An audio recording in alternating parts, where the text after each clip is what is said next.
All right, everybody, welcome to BO Boys for Thursday, August 29th. Fuck it, it's a raw feed. We're doing it live. I'm Clayton. Yeah, I'm Pat. Clayton, if you're watching us on YouTube right now, what you're seeing is we got two big old smiles on our faces because it's one of our favorite episodes of the year. It's fall preview time. And of course, we had to bring in our preview master, the one and only from Exhibitor Relations Co. Welcome, Jeff Bock, to the BO Boys. Thanks for coming on, Jeff. Thanks, boys. Always a pleasure. Like I said, I just couldn't wait to be 2 o'clock today, 5 o'clock East Coast time, because this is an exciting day and probably the best episode of the year. I'm just saying that. I'm going to put it out there. I can already tell it's going to be. You know, there's something about the fall preview because summer's the biggest season for the movies. So, you know, you would think that's the big preview episode, but I don't know, when we always think back to our Entertainment Weekly heyday, and there's something about that fall preview issue. You know, it's the one thing that lets you be okay with going back to school, it's like, all right, I got to go back to school, but at least that fall preview issue of Entertainment Weekly is going to be on the newsstand. So it makes it all the double-sized issue, you know? Yes. Oh, yeah. And sometimes it doesn't even need it didn't even really need to be double-sized, but it was. And that was the brilliance in marketing there for Entertainment Weekly. Yeah. Rest in peace. Yeah, and that's what we believe too, is whether we need to or not, this will be a double-sized episode. Whether or not it warrants it, it will be huge. So but okay, Pat, I'm looking at these movies. I think this warrants a double. I was so looking through this Wikipedia and I was thinking, banger, banger, banger, banger. We're back. Yeah, banger. A bunch of Lionsgate and some catch-up entertainment releases mixed in there as well, but a lot of bangers. A lot of bangers. Yeah. But definitely Lionsgate is busy. Yeah, they're busy covering the tracks because of what happened this summer. So before we get into the fall preview, because we do have a movie coming out this weekend, and one of us is wearing the hat of that movie. So if you're watching on YouTube, you see Clayton is wearing, gifted by Jeff Bock, the Reagan movie 24 hat. Reagan movie comes out this Friday. It's not called Reagan movie, right? It's just called Reagan is the official title of the movie. Just Reagan. Rebrand. But this is a collector's item because it says Reagan movie 24 and not just Reagan. And it's still got this. It's got the sticker on it too, right? You left the sticker on. Oh, you got to. Yeah. I mean, that on eBay, that thing probably goes for 15,000, something like that. I mean, I wouldn't sell it personally, but it's somewhere in there, I bet. You know, I wouldn't trade this hat for my life. Wow. If someone came up to me, we're going to see Reagan this weekend. We already bought our tickets. We got our ticket. Saturday night, we're seeing in New York City, the BO Boys. And when we bought the tickets, I will say, Clayton, we're the only ones in the theater as of when I bought those tickets. Well, let me say, probably the only two who are okay with being tracked. So we're gonna have a lot of people covered in soot in their bib jeans, walking. They're already on their way. They're already on their way, walking, lurching out of the cornfields, coming to see this movie. And if I was on the street, walking into this theater and someone said, "Your hat or your life," I would say, "Pat, tell my parents I love them. Tell my friends I love them." Right. I'm dying. I'm dying right now. Yeah. Are you guys dressing? Watch you die. Are you guys dressing up for this? Pat, do you think you'll dress up as Bush and make it like a combo deal or no? I'm going to dress up. I think I'm going as the monkey from Bedtime for Bonzo. That's how I want to honor Ronald Reagan. And of course, Clayton honors him in just every moment of the day. He's got his, U.S. neckerchief. He's got his Reagan hat. So he's always in Reagan costume. This is my church clothes. So why wouldn't I wear these to Reagan? Yeah. So Jeff, did you see any of this movie at CinemaCon last spring? Have you? What is give us your read right now on the buzz for the Reagan 2024 film coming out this week? I like your guys' enthusiasm. I can't say that enthusiasm is the same for the multiplex masses out there.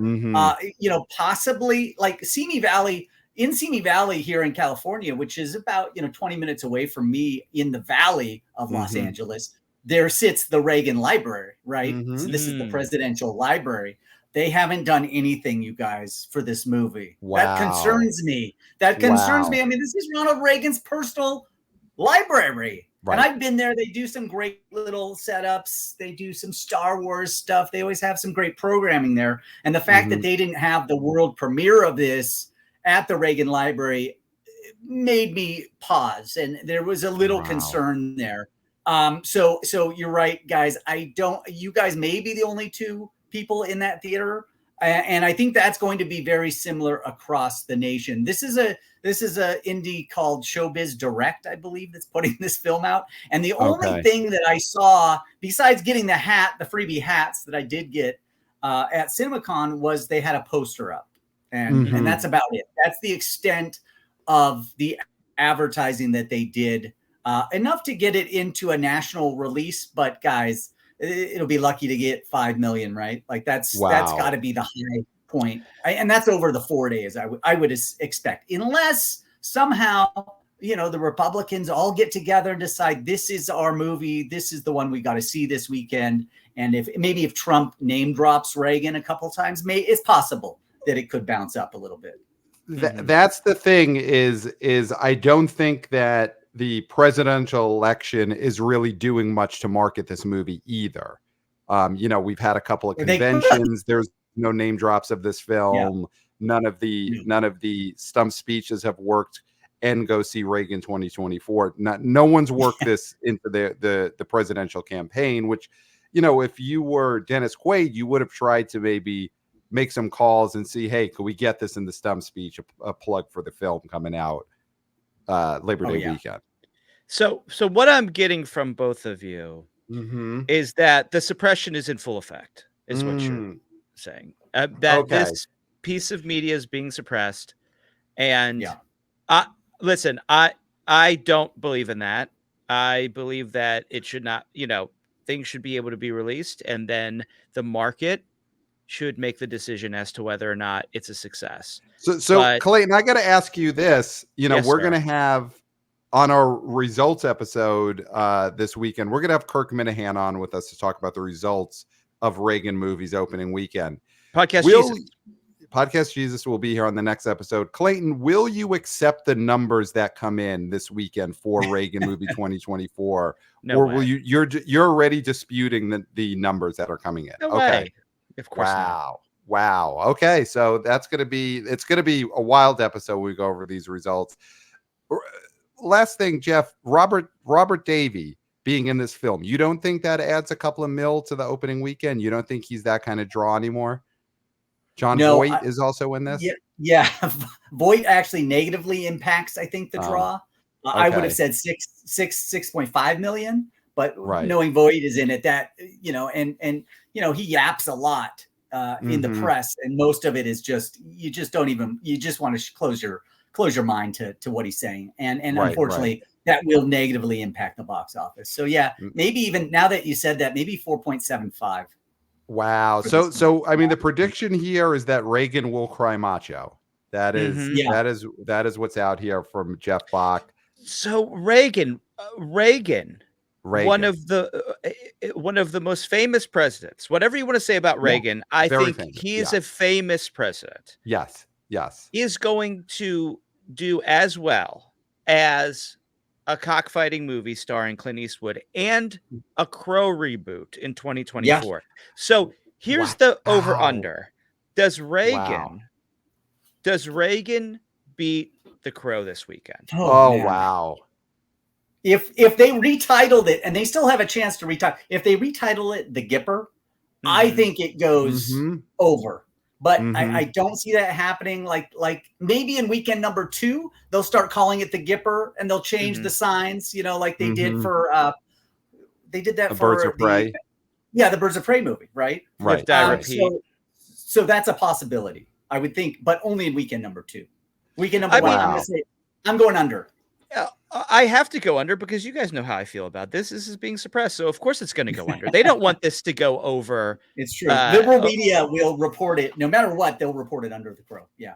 Yeah. So we're never going to get real numbers for this movie. So there's, going under is the only way I can go. Yeah. Wow. All right. Well, we're going to see. We'll have the results on our next episode with KIRK Minihane. So let's get into the fall preview, because this weekend ends the summer. Labor Day, that's the end of the summer as far as movies. And then the following weekend, September 6th, is that first weekend of the movie fall.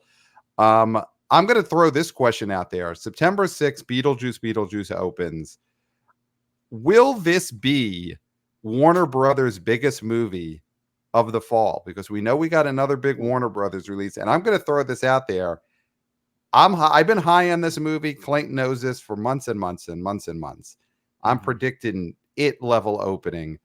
I think Beetlejuice could be the biggest movie of the fall. So Jeff, starting with this film, does this have any chance to be that big? Is this a cultural event, which is what I've been predicting for a while? I'm feeling it's there. Is this a cultural event, a $800 million type worldwide grosser? How big is Beetlejuice possibly? Or am I overstating nostalgia, and a movie that probably made $60 million domestic in 1988 is not going to have a sequel that makes, almost $1 billion?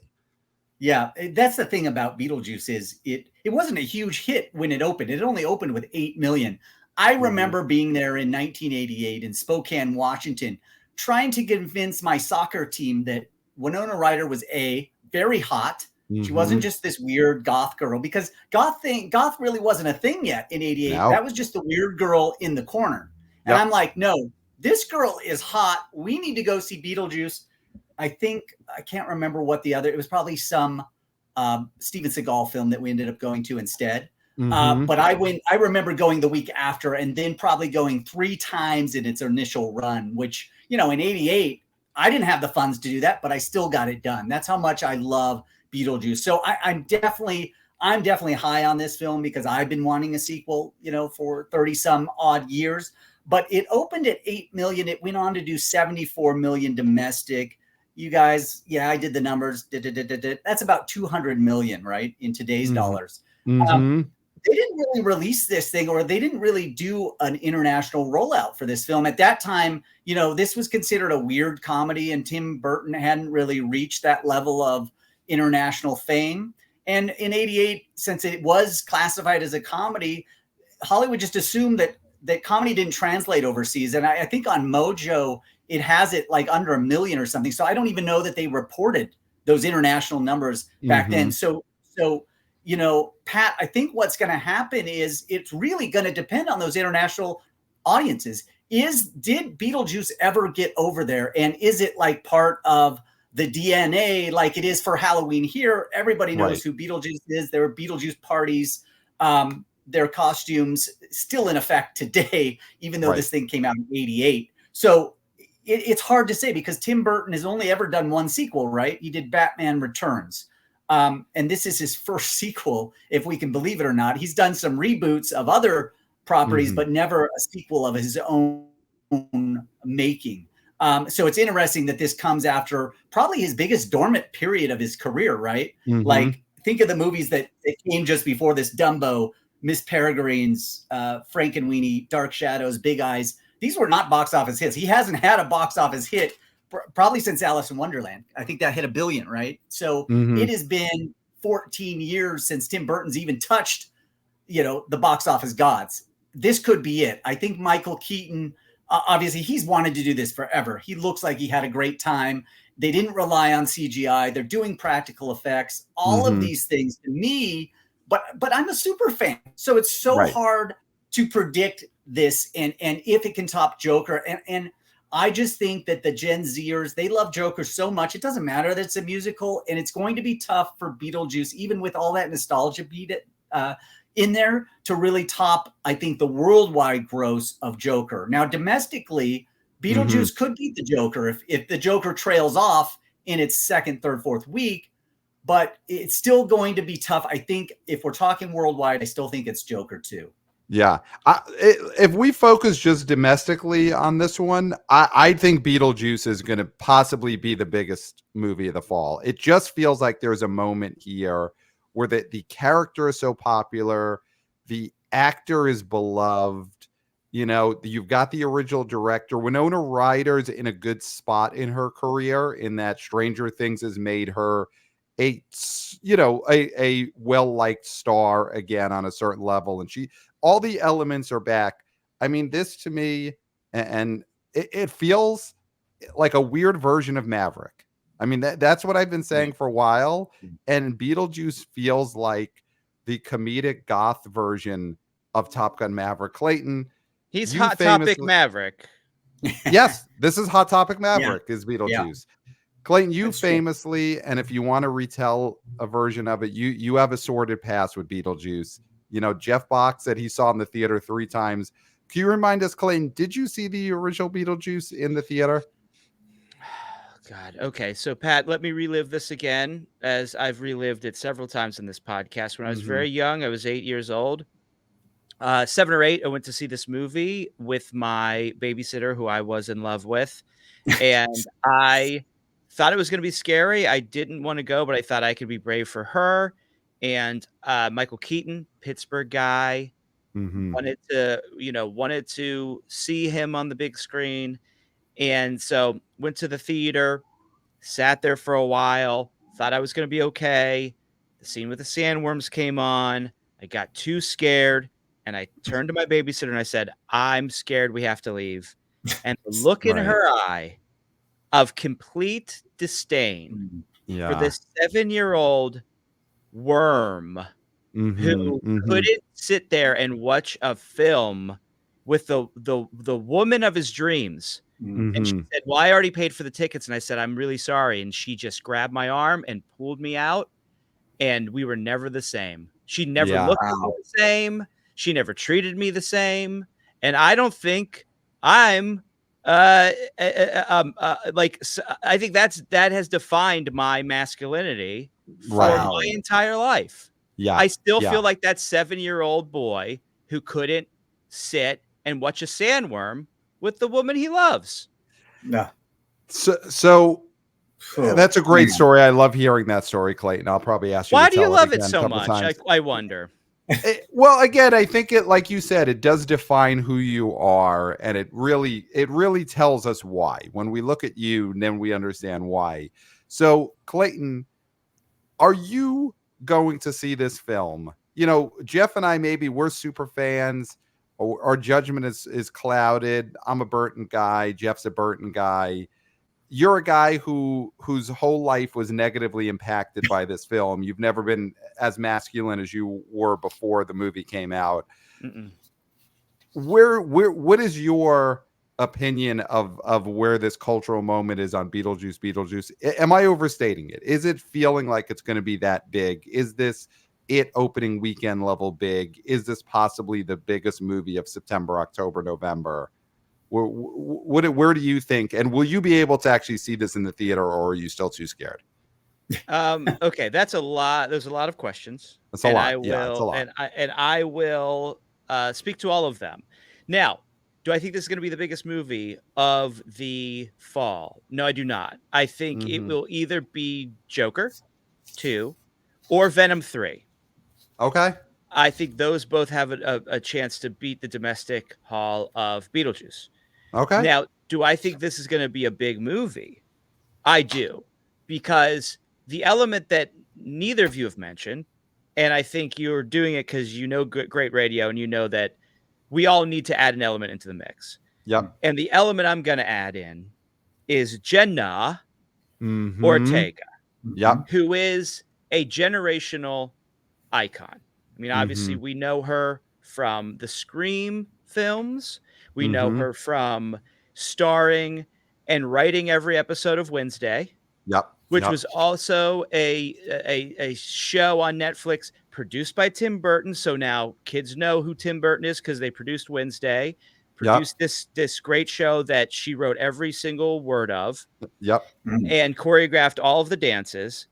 So she was craft service too, right? I think she put out the kind bars. Yeah, she was out there in her head thinking of lines and thinking of dance steps and just placing bowls of M&Ms and kind bars on tables.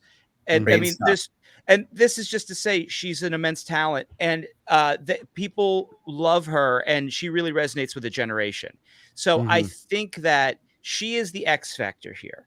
This is the movie that is going to show her power, because this is an IP that I think is popular and successful and has stand the test of time.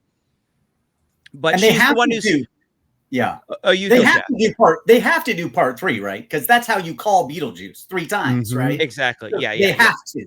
And then you get an actor to appear like they're going to do with Megalopolis at every theater, and he's Beetlejuice, and he's just running around the theater doing stuff, and spilling his guts all over the place. And that's the 4DX version, which I would love to see. But I think that, yes, this is a moment in time where this is the perfect time to be releasing this, because you have a star in it, and you have Keaton, who our generation loves, Winona, who our generation loves, right? I mean, she's somebody that I have, liked since her very first, when she was in Lucas, right? So Lucas, let's not forget Boys either. Oh God, Boys. Come on. Yeah, so we're the Lucas generation. That's what me and you are, Jeff. I mean, Pat, Winona from, I don't know from Shoplifting, probably. So I'm also the Lucas generation. Also, everything that happened with that movie is also part of me. Yes, definitely. But I would say, Pat, you're a little too high on this, I think. Okay. But I think Jeff's sort of where it's at. And I think that I would love you to be right, though, Pat. Again, I'd love you to be right. I don't see an it size opening, but I do see a long run for this. Like I see small drops for sure. Yeah, I mean, this thing will play for 2 solid months until Halloween, right? So that is just the perfect window for Warner Brothers. The only thing more perfect could have been if they opened it Labor Day weekend, which they should have. It should be opening this weekend. It's an extended weekend. Shang-Chi has shown that you can open a huge film here and have terrific results. Plus, guys, you wouldn't be going up against the opening kickoff of the NFL, which we know a lot of dudes will stay all Sunday and just watch all the games instead of going to Beetlejuice. So again, it's just a missed opportunity by Warner Brothers. When Kraven the Hunter moved from Labor Day into December, Warner Brothers should have immediately jumped on this and said, guess what, guys? And they knew they weren't releasing Horizon Part 2 in late August. So they said, we don't have a film. Oh, wait, we got that Beetlejuice? Yeah, let's move it to Labor Day. That's the only wrong move that Warner Brothers did on this. Otherwise, the marketing's been great, but they should have moved this up a week. Okay. Yeah, I mean, I could see where they wanted that blankie of, hey, we've got that weekend after Labor Day, the It weekend, the Nun weekend. There's sort of like horror movie after Labor Day. Look at the openings. Look at the 5 films or 6 films that are coming out this weekend. They'll barely gross all 10, 15 million between them. All these new films. I mean, these are all straight to streaming films that are. So no offense to Reagan. The Gipper obviously should be a theatrical, but the rest of them are straight to streaming. You don't miss. Hollywood hasn't got this right for a long time. That you don't miss out on an extended weekend. An extended weekend where people have off, where there's a lot of time on their hands. This would just be another feather in the cap of Beetlejuice. An extra, probably at the end of the run, probably an extra 20-25 million, honestly. So there's sorry to interrupt, Pat, but there's also an added element here of the prominence now, and Jeff, you've seen this and we've talked about this, of the Latino Hispanic community and their love of film going. And now this is not anything brand new, but we're seeing when we look at the demos, how they are predominantly next to Caucasians going out to films. Yeah, for sure. And I feel like, they see everything, but this really feels like something that you're going to get a lot of walk-ups. I mean, you're going to get a lot of walk-ups in general, but I think the Latino Hispanic population is going to really walk up and see this movie. And so I think that is also an added element that I'm not taking into account when, I think of Pat's like big opening day. Like the fact that if this thing is tracking high, we still are not taking into account the walk-ups as much as we should. And so that's the thing that could put this over. So what, guys, we got to call out numbers then. We need numbers, right? We need opening weekend numbers. I mean, for this one, I mean, I'm going to, and we'll be talking about this a lot next weekend on the preview, but I'm out there stating it size opening. I think this hits 125. Yeah. I think it gets over 100. I'm right now predicting Beetlejuice opens to $100 million weekend. I mean, here's the thing, as we look at the whole fall and move further into September, to have a movie like Beetlejuice opening September, and you compare it to a year ago, and we love our Equalizer 3, our through Equalizer, but that's what was in this spot opening September a year ago, open to its 32, 33 million. We've got a Beetlejuice movie that's for sure going to open to double that, if not more, and be incredibly leggy through September. So, Jeff, right off the bat, if everything else bombs in September, Beetlejuice is going to give us probably one of the best Septembers we've had since the pandemic. Has there been a September opener post 2021 that has been the size of what we expect Beetlejuice to be? Yeah, right? No, I mean there hasn't been. This is a sure sign, honestly, for all people that are always worried about what is movie going away. No, it's not. In fact, it's getting better. And you see that at the end of 2024 here. You look at all these big films that are coming out, and there's going to be a lot of successful films from September through December and into next year. 2025, obviously, is where it's at. 2025, the summer of 2025 is stacked. It is just going to be a mega summer. And that's what the industry wanted. We wanted to get back to 2019 in terms of grosses, and it looks like 2025 will continue that.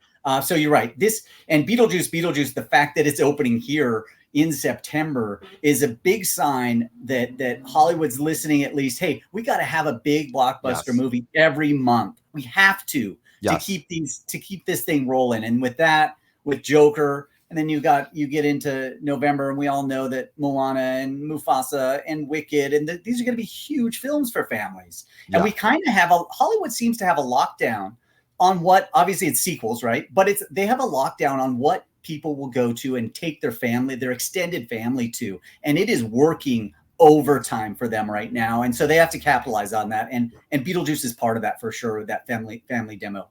Yeah. This is the good lockdown right here. Yeah. Hollywood has figured out a lockdown that we're happy with. So, I mean, we all agree this movie is going to be gigantic to kick off the fall. And then looking at the rest of September, I'm going to throw out I'm going to throw out a movie that we got an email about just today.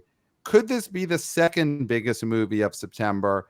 I'm talking about Transformers 1, the cartoon. I just want to quickly read an email that we got from wannabe oh boy Jason. Says, missed opportunity for Transformers 1. Hey guys, welcome back. Pat, from the reviews, it sounds like Transformers 1 is solid. This weekend's going to be pretty sparse. There's already a sneak peek on the 14th to drum up word of mouth. Should they have believed in what they have, bumped it up to this Friday and trusted find an audience during this amazing summer of the rats, I think it might have run the table and had a decent opening. So Jason is saying that he thinks they should have moved Transformers 1 into this Labor Day weekend, but throwing this out there, guys, what do we think of this animated sort of Transformers prequel? It's like a young Optimus Prime before he was named Optimus Prime. This movie comes out on what is this? September 20th. September 20th. So you would have had 2 full weekends of Beetlejuice, the 6th and the 13th.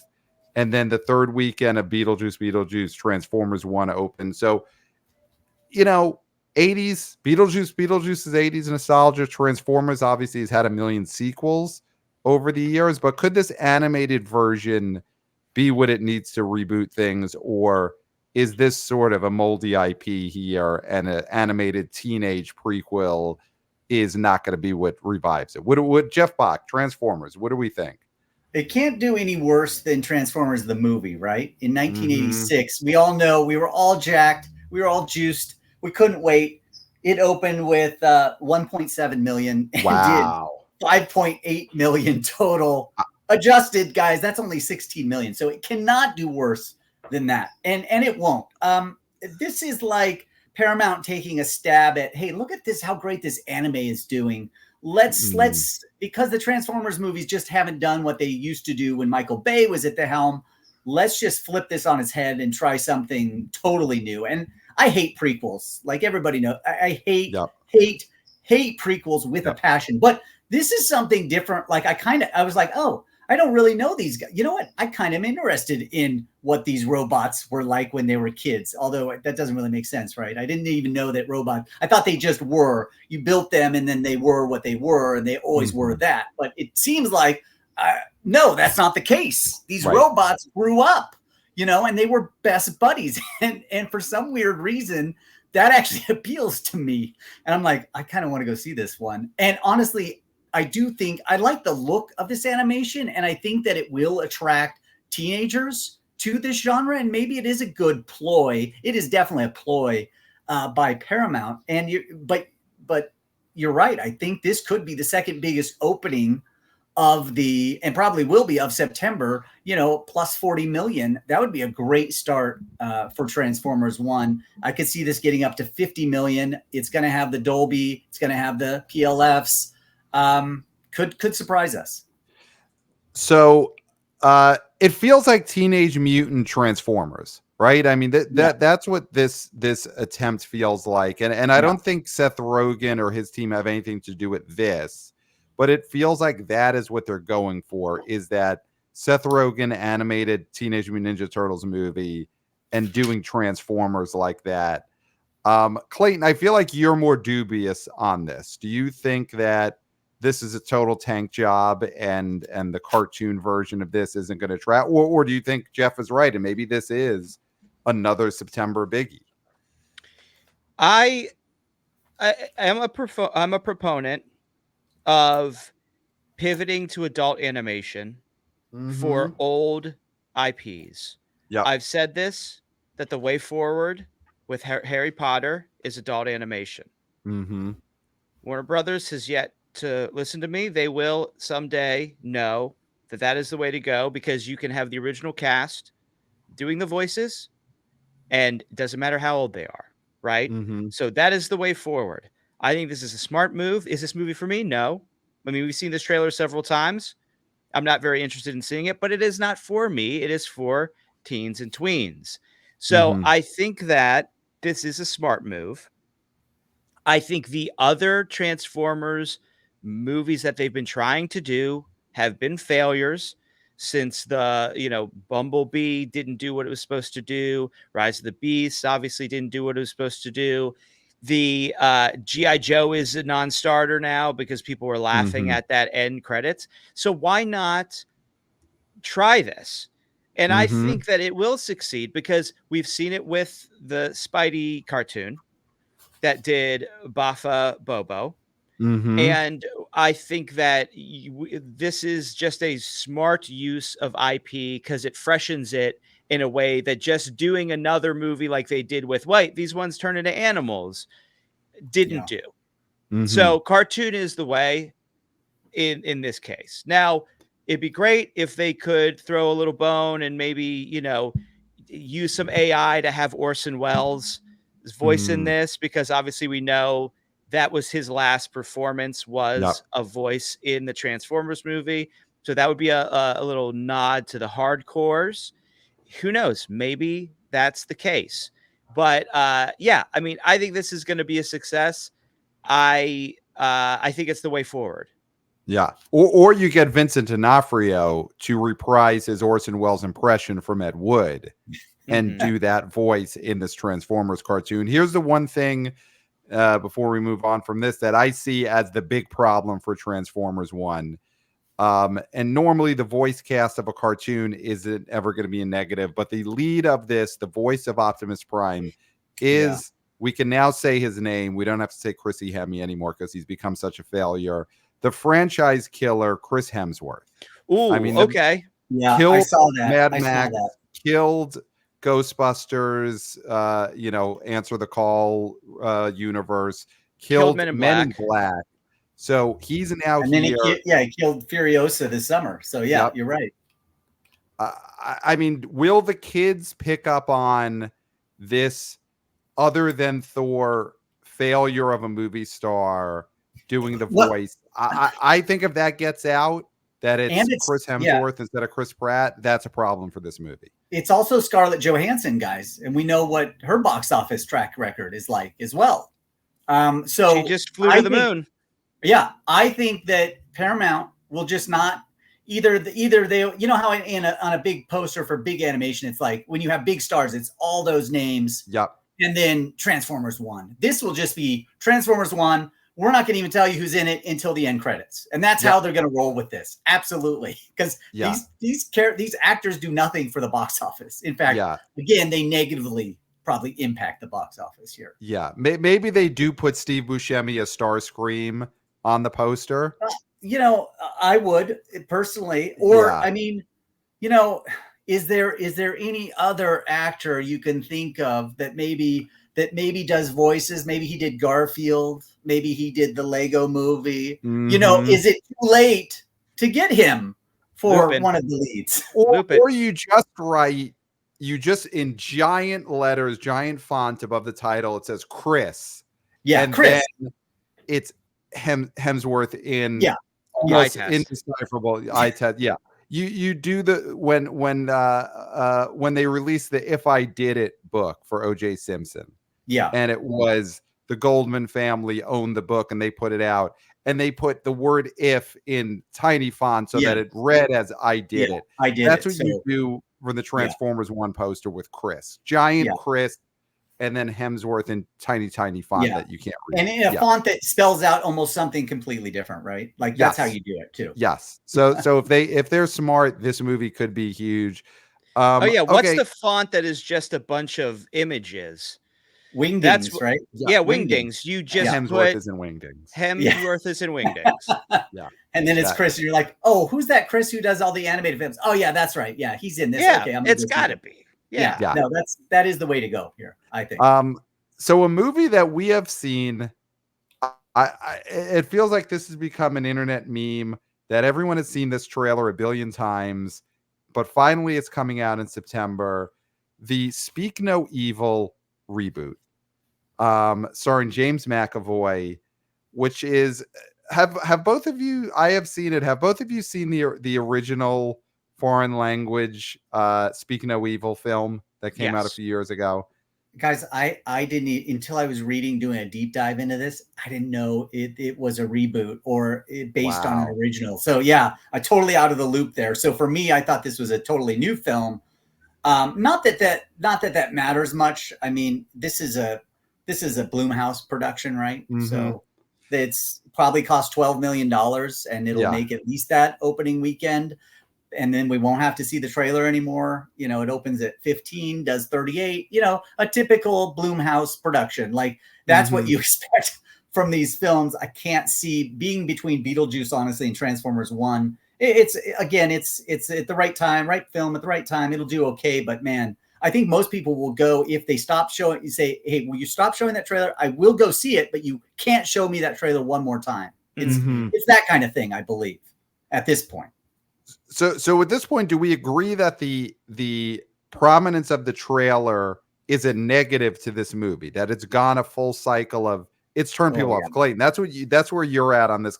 So no one sees breakout potential for this because I mean this is the James McAvoy who was the lead of Split, which was a giant breakout horror movie however many years back. So he's the right guy for this. But Clayton, you feel the same way? You think the trailer has made people sick of this movie? Well, let's just say nobody is going to go viral screaming at Ticket Taker that they waited a half an hour and didn't see the Speak No Evil trailer. Okay, that is not going to happen, right? Yeah. Now, I think that the problem with this film is that if you've seen the original, you're laughing at this version. Mm-hmm. And if you haven't seen the original, this does not look interesting. It looks like a paint by numbers boiler plate thriller. Right. McAvoy does not have much star power at the moment. You've got Mackenzie Davis, who I genuinely like a lot, think is a very talented actor. Have been told recently that I am that she is my female doppelganger. I've been told that I look like Mackenzie Davis. Oh, so wow. sharing a similar face with this this actor, I do feel a kinship, but I don't know how much that's going to bring the boys to the yard. So this, I think, is going to, at best, because it is Blumhouse, so therefore it has that stamp. I do think it's going to do sort of, Night Swim, that level, maybe a little bit more than a Night Swim, but yeah, it's in a bad position. It's a laughing stock. I think this is a movie that's going to do Boffo Streamo, but I don't think it's going to do Boffo Bobo. Okay. Yeah, Peacock will love this film. Absolutely. This is made for the cock. Yeah, it's totally a lot of pee and a lot of cock. Yeah, this is a cock play for sure. So yeah, I kind of agree. I don't think Speak No Evil is going to break out. I don't think we have a split here. And like Clayton said, having seen the original movie, there's no way this movie will go that hard. There's just no way. It's not going to have that ending. It's not going there. So is there anything else in September that feels like a potential breakout? I mean, some of the titles we haven't talked about. There's a God's Not Dead sequel, In God We Trust, coming out September 12th. There's something called the Lionsgate has a bunch of movies. There's something called The Killer's Game on September 13th. The Speak No Evil weekend. Dave Bautista, right? That's his Batista. That's his play to be John Wick. That's the Batista movie, right? Yeah. That is an interesting premise. That a hitman, someone he thinks he's dying, so he hires all these hitmen to kill him, and then he gets results. Oh, you're not dying, and now he has to kill them all. Okay, that's interesting. What do you think? It is interesting, but you guys, it's Lionsgate, so they're gonna mess up the rollout. The advertising's going to suck. It already does suck. Nobody even knows. You didn't even know what the movie was, right? I forgot what it was. Coming out in like 2-3 weeks. They had a great trailer at CinemaCon. They just never built on this. It's gonna do crow business. It's gonna do like 6 million openings, sadly, And Bautista, I think he's funny, and I think he really could be a lead, but he needs marketing behind him. And Lionsgate, obviously, they fumbled Borderlands, and we all looked like fools in the summer preview because we thought that, Borderlands was the next huge video game hit, right? And that's Lionsgate's fault. I don't blame us. I blame Lionsgate for that one. Right. The Crow as well. They don't have their shit together, honestly, in terms of marketing. And then they have Never Let Go the week after. Tell me what major studio puts out a film 1 week after another film? They just don't do it anymore. That's not the way it's done. This is not the 90s anymore, but Lionsgate is still doing that. And then they have Megaflopolis at the end of September, and this film called Bagman that I don't even know if it's getting a wide release. One of the press said it was, someone said limited, but that's also coming out the same weekend as Megaflopolis. So they actually have 4 films coming out in September, more than any other studio, and they will make less than any other studio with all 4 of those films. That's sadly where Lionsgate is at right now, guys. I mean, what is going on? So what is the business reason for that, Jeff? Is there something under the hood there preparing for a sale? Why would they do that? What I always hear about Lionsgate, and this is from their PR that spin everything.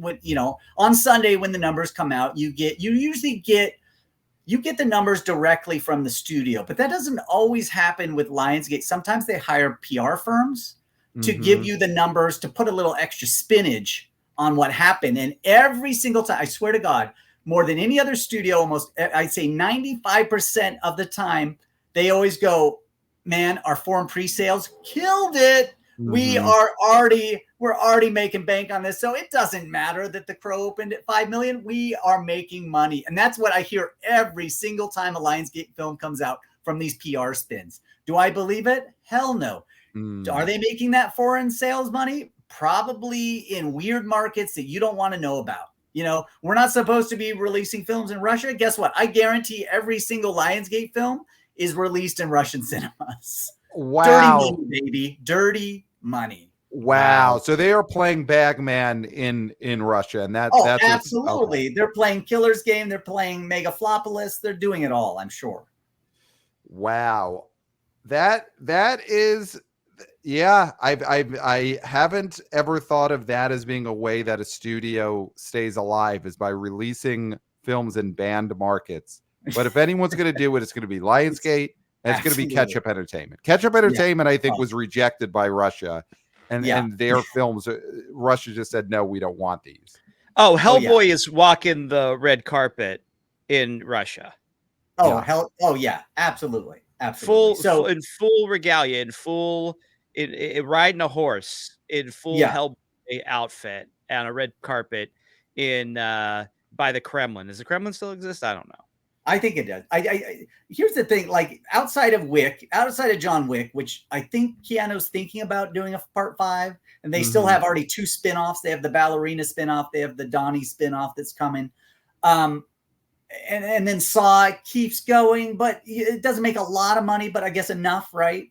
And the last Saw was one of the biggest Saws, so I think Saw's healthy. So yeah, Saw's pretty healthy. I mean, that is like the new generation, I think, have embraced Saw. So, they've got another one coming out next year. And the Hunger Games seems to be still alive, right, with their prequels. So that'll help. But outside of those 3 things, they're missing so much. I can't imagine that they can keep going at this pace. They have 4 films coming out this summer, or this September. And how does that work, guys, that you're releasing it back to back to back to back every single weekend and having flop, flop, flop, flop? That just can't be good, right, for investors. Yeah, nobody wants to invest in your movies when they just see headlines of floppity flop, floppity flop. I mean, right? And it's floppity floppity flop. That's all they're seeing in Variety. Yeah. And when you look at the log lines of these back-to-back Lionsgate movies, Never Let Go, a family consisting of a mother and her twin sons has suffered from the torment of a malicious spirit for many years, and then Bagman. When a sinister threat from his childhood returns to haunt him, a father desperately struggles against his deepest inner fear. Those are Lionsgate releases that come out basically in consecutive weeks. Yeah. And Emily, at least Never Let Go, like, has Halle Berry in it, right? And like I like the trailer for that film, I think. And what's it, Alexander Aja? He directed. I think he's a very good horror director. Yeah. So that again, with a regular studio like Universal or Warner Brothers, they probably have a hit on their hands. With Lionsgate, I don't even know. Even though you have the talent there, I don't know that they can successfully right now market a film outside of those 3 franchises that we mentioned. Well, staying on Lionsgate, you mentioned it. You don't think that it's going to have a new franchise on its hands from Francis Ford Coppola closing out September, Megalopolis? You don't think this is a franchise starter? Is there enough morbid interest in this film that it will? I don't know what above expectations even would be for something like this, but can this be a cultural artifact that motivates people to go, or is it Snakes on a Plane and that the internet buzz is meaningless? Guys, isn't it always been true that you do not spend your own money when you're making movies, right? You find a rich friend that you have, and Francis Ford Coppola and Kevin Costner have a bunch of rich friends, right? Why did they spend their own money on these films like Horizon and Megaflopolis? Like, there is just no need. If nobody liked your script and didn't think it was worth it, and you have all these super rich friends, guess what? It's probably not worth it. Coppola spent over $100 million of his own money on this thing. He couldn't get anybody but Lionsgate to release the film. Honestly, I thought it was going to Catch-Up Entertainment, but Lionsgate snagged it, and they don't know what to do. In fact, again, they're putting it the same weekend as they have Bagman, right? They have another film they're releasing against their own film. They do. And before that, Never Let Go. And before that, The Killer's Game. So they're not going to even have theaters enough to hold all these films, right? So maybe Megaflopolis gets into 2,000 theaters just because of Francis Ford Coppola. It might be his last film, right? Sadly enough, that might be true based on the amount of money he's going to lose. He's going to have to do Godfather 4 or The Conversation 2 just to get back in the game. He hasn't had a hit since Jack or The Rainmaker 97. Wow. That, you guys, let's just say it, he's out of the loop on what people like to watch these days. And Megaflopolis is not going to change that at all. It will be lucky to open at 4.6 million. Crow over and under, I think, is in play here. Wow. Yeah, I agree. I mean, yeah, I do think this is Crow territory. Absolutely. Wow. Absolutely. Jeff, will you be going to a screening of Megalopolis to do the role where someone gets up and interacts with a movie screen? Do you already have that? I would hope so. But after what I've said about the foreign sales and Lionsgate, they might. I mean, I don't think they're going to even let me near a screening. Wow. And if they did, it would be a setup to probably take me out. You know what I mean? So I fear for my life actually going to a Megaflopolis screening, honestly. Wow. I mean, Bagman might be a fake movie that's used just to kidnap Jeff Bock of Exhibit Relations Co. Yeah. It's probably true. And I would go to Bagman. If there was a screening, I would go to Bagman for sure. You would go to Bagman. So I'm in final callback for the part of person in the theater during Megalopolis. So I cannot divulge what they're asking me to do or how many theaters I'm going to be at. So final callback now. They don't know that I am in bad standing with SAG. So that could be the thing that really gets, it does not get me the job when they look at how much money I owe. So I think we should keep that hush hush, obviously, until I get the part, and then maybe I'd be able to pay my SAG dues. But I'll just tell you what they're asking me to do is something that I would not normally do under any other circumstances. But I will do it for Francis Ford Coppola, who is one of the greatest filmmakers of the last century. I wouldn't say he's a great filmmaker this century, one of the greatest of the last century, for sure. Wow. So, Jeff, is there anything else in September that is worth touching on that you think we have? We haven't mentioned this Wild Robot movie. Okay. Yeah, let's talk about Wild Robot because this is DreamWorks Animation, right? They don't miss usually. There was that one. What was the one film they had last summer that just looked like it was? God, it's like a Little Mermaid knockoff or something. Ruby Gilman. Ruby Gilman. There it is. Ruby Gilman. Like outside of Ruby Gilman, this is not a Ruby Gilman. This is directed by Chris Sanders. He's the director of Lilo and Stitch, How to Train Your Dragon, The Croods. Those are big money winners for DreamWorks. The Croods and How to Train Your Dragon both opened at 43 million. And Lilo and Stitch opened at 35 million. This guy has serious cred in the animation industry. The more I watch this trailer, the more I like it. And I think it's going to do the same thing that the Croods did. It's going to sneak up on people. Like it's not going to open big. Maybe it opens in the high 20s, low 30s, but it is going to stay in theaters and gross like $140 million, throughout, I think, into the, not only, because it's going to get the families in the same way that the Transformers 1 won't really. Transformers 1 gets the tweens, the teens, some of the college crowd, but Wild Robot is going to get those families. And if we look at the release calendar, there is not another animated film. I mean, Hit Pig comes out November 1st. Nobody knows what that is from Viva Pictures. So that doesn't really count. You have to go all the way to Moana 2 at the end of November, right? So this has got 2 full months. Basically, is the only animated film. This thing is going to kill it. It's a rat play. Yeah, this is for the rats. This is for the rats who had a great summer. But, fall is looking a little bit like Slim Pickens, thin soup, and this thing could, really fill that void. Oh, yeah. Yeah. Absolutely.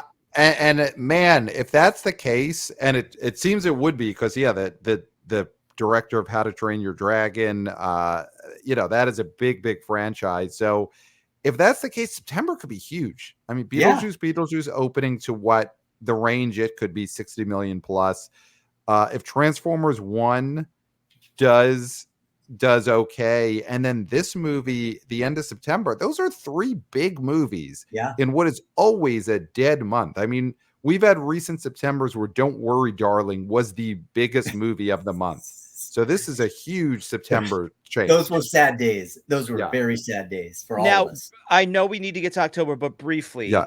Wolves was supposed to be released in theaters quickly, because we've talked about Wolves and we'll probably talk about it the weekend it drops on Apple and is in like a few theaters because they pulled it from wide release.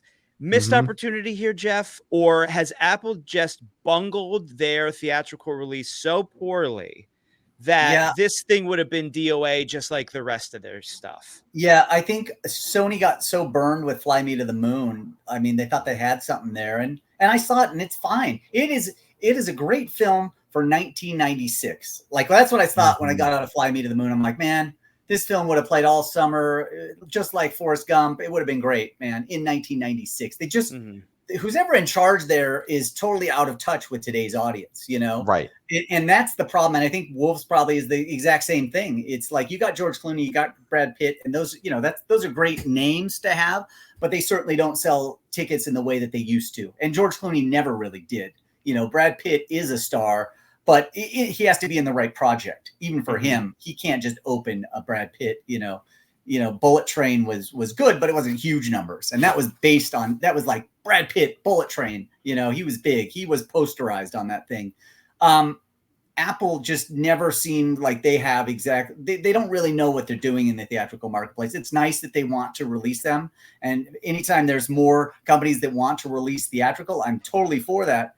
But they just are completely out of touch. And Sony just yesterday sent the email last night saying, we're not even releasing this at all. We're not doing anything with it. It is off our release calendar. So now it's on Apple to release this film, like you said, Clayton, in the few theaters that it'll get. So it's not Sony. Sony just said, nope, not touching it. It's gone. It's off our calendar. Get it off your calendars. It's not ours anymore. Wow. So that's how bad this breakup has gotten. Fly Me to the Moon just crashed. Wow. And this is what happened. You know? So really quickly, is this TV director who did Fly Me to the Moon, is he in trouble with the Hollywood, the powers, the cabal that Brad and Clooney and the Anistons, everybody who plays Scrabble at Courtney Cox's house? Yeah. Are they gunning for this guy now? This TV talent who tried to make a movie, is he public enemy number one? Is he in hiding like Kevin Costner? Yeah, I mean, there are a lot of spots in Bel Air that they have these huge houses and they do have these huge fences around them, and that's not to keep people out. That is to cage them in. They do not get out of there, you know. And a lot of people, it's a misconception that's to get fans and stuff out. No, we cage those people in because we don't want them to get out, and they have no right to work anymore. Sometimes, wow. We can't really say that, but that's what's happening here. Wow. That, I mean, breaking news that Sony is totally hands off on the limited release of Wolves. I mean, in the end, that's probably what led to this decision where Apple was dropping it. This has probably been going on for weeks that Sony was pulling out.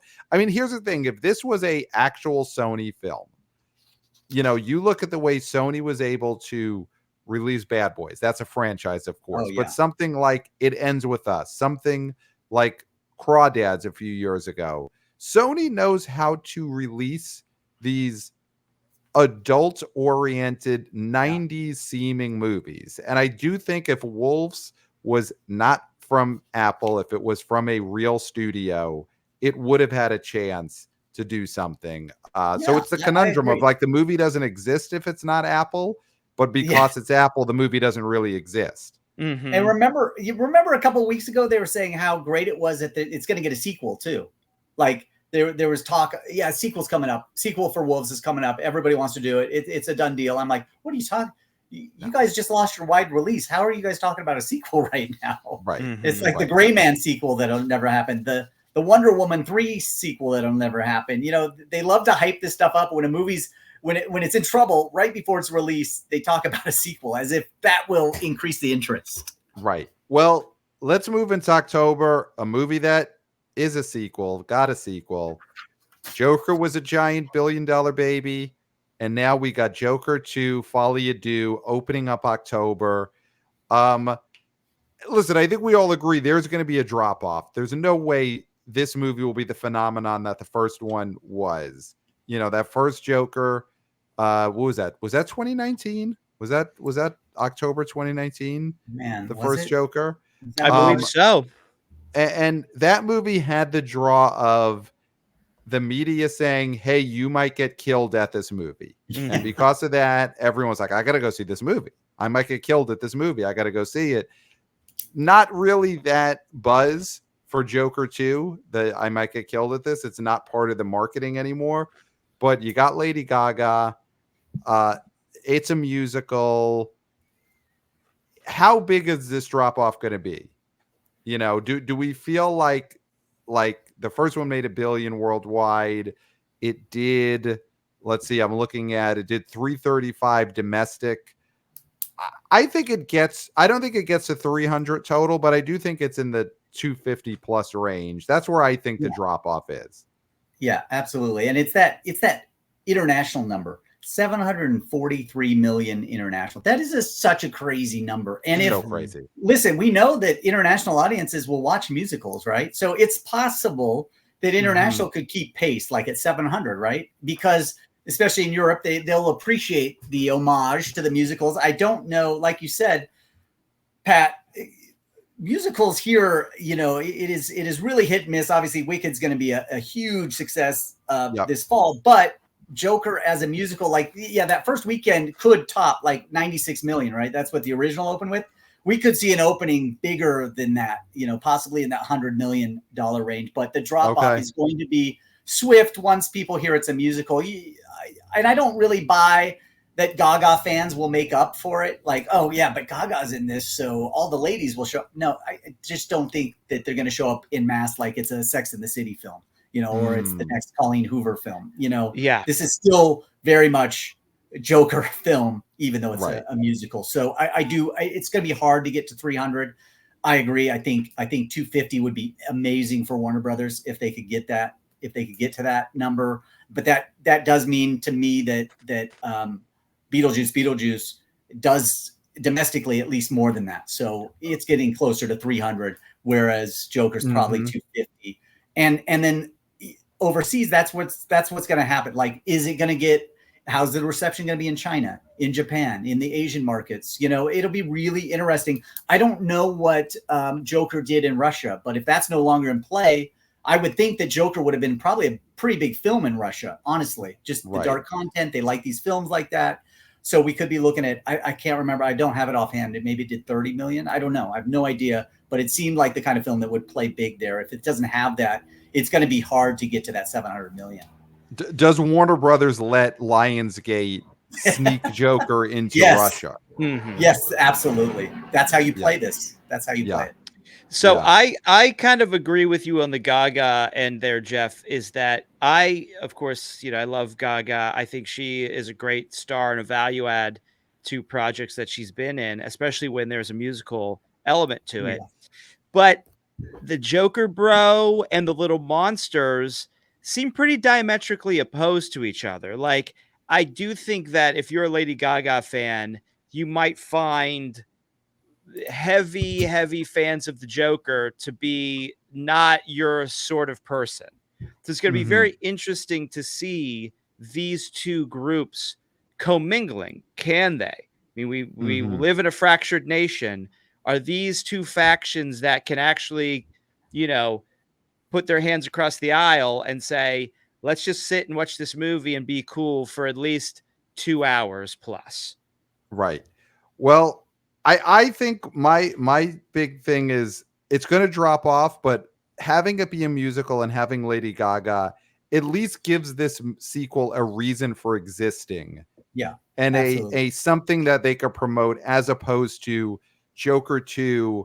It's another Taxi Driver ripoff.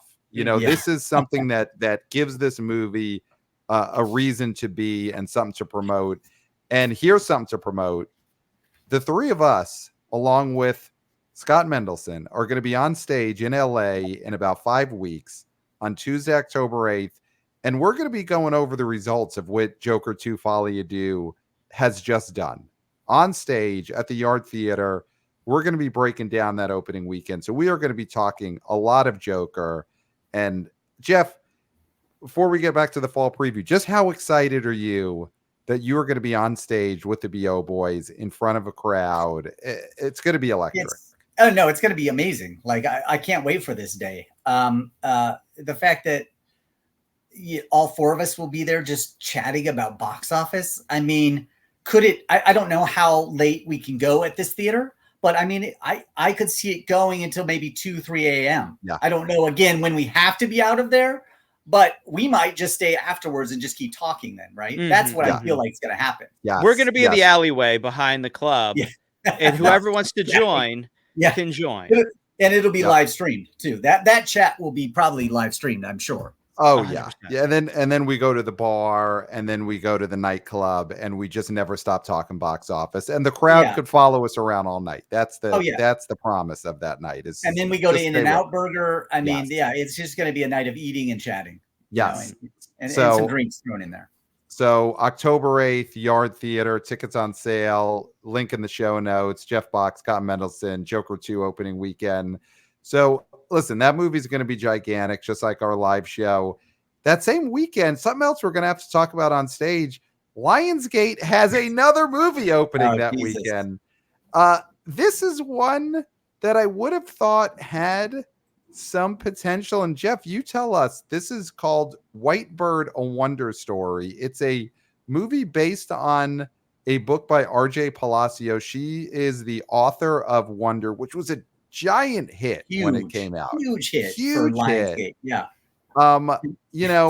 White Bird, I don't think as a book is as big of a book as Wonder, one of the biggest books of the last 30 years, probably. Mm-hmm. Is there anything to the RJ Palacio Wonder IP that this movie could be counter programming to Joker2? Is there anything to this, or is this just another Lionsgate scam to sneak goods into Russia?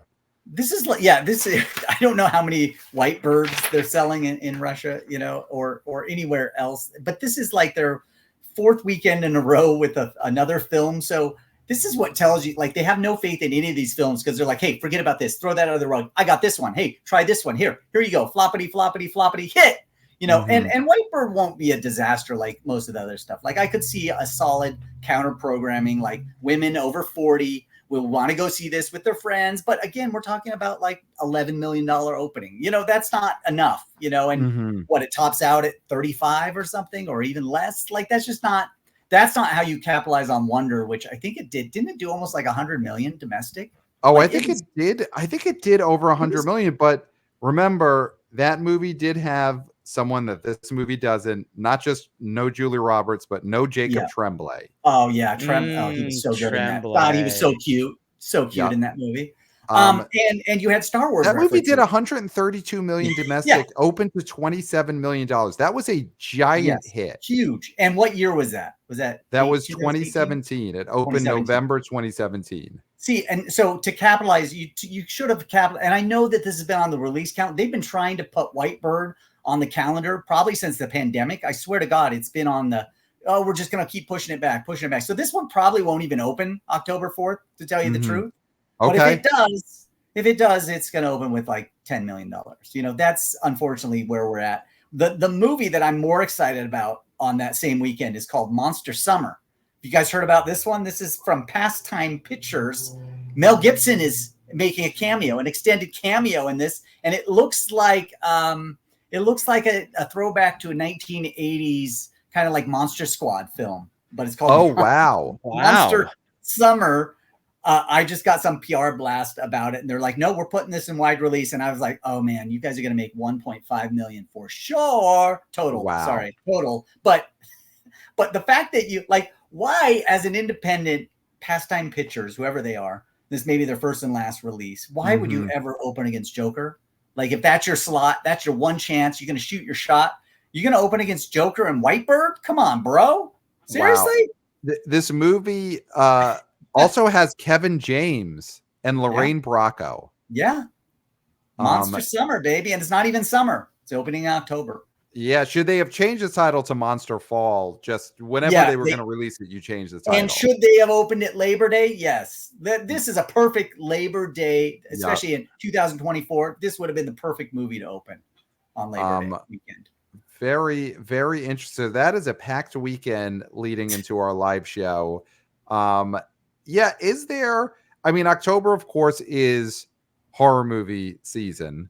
And just thrown out there, some of the big horror movies coming out in October are, you got Terrifier3 opening wide on October 11th. You got Smile 2 opening on October 18th. And, you know, obviously we'll get to Venom, but just in terms of horror movies, there's something called Piece by Piece from Focus Pictures, which I think is got to be horror. I'm assuming it's horror. I'm thinking of Body. Yeah, that's a Lego movie about Pharrell Williams.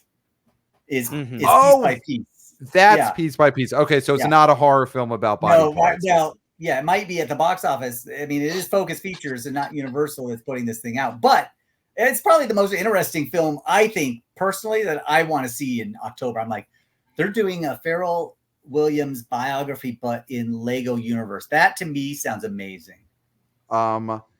So something I had heard, and I forget what I was listening to or where I was, but I had heard that movie exists because that studio owned the rights to make Lego movies, but not with the original Lego characters. And so this is a sort of, hey, we've got to do something to keep this, the rights to make Legos. Yeah. And so they made a documentary using Legos, which could work out. Yeah. Blank Check. That was on Blank Check. That was on Blank Check. Yes. That's where I heard that. Downtown Griffey Newman was talking about that. Yes. Okay. This is from the director of the Mr. Rogers documentary that came out a while ago. So okay. Legitimate documentary director here helming animated Lego biography, which if nothing else, the most interesting film that we will go see probably in October. Yeah. No, listen, obviously the Mr. Rogers film was a huge hit for a documentary, but it was, of course, aided by being at the height of Movie Pass. Yeah. And Movie Pass is not at its height right now. No. So the October horror films, is there anything besides Terrifier 3 and Smile 2 that we need to note in terms of... I think that's it. Yeah. Okay. In terms of major releases. Yeah. There'll probably be, again, there should be re-releases of like Army of Darkness maybe, or Evil Dead 2. I mean, every year we should have these, even the old Friday the 13th, the Leprechaun films, throw them all in there. Hocus Pocus, baby, part 2 and 3 coming out soon. I mean, yeah, it's just the studios, like there are some holes here in terms of re-releasing films that I think could play, especially on like just do Wednesday nights or just do Thursday nights. There are places like, I think the Batman is playing tonight with a preview of Penguin, right? Mm-hmm. And that's gonna I looked at the showtimes. They have 2 showtimes tonight. They're almost sold out, and I'm sure that's the case almost everywhere. So again, studios have to be a little more cognizant of these holes during the week, and there's so many great nostalgia plays that they could be doing, and they're just not. Fathom events can only do so much. The studios need to step up and start doing this as well, I think. Look at the success of Coraline. Yeah, absolutely. Killing it. And I mean, hopefully Leica does that with all their films, because they're always seem to be underappreciated when they come out. Box Trolls, I would go see again. I just Paranorman. Yeah. How do you not release Paranorman after the success of Coraline? Can Fathom Events just say, you know what? I don't know what Coraline was, the 10th anniversary or 15th, something like that.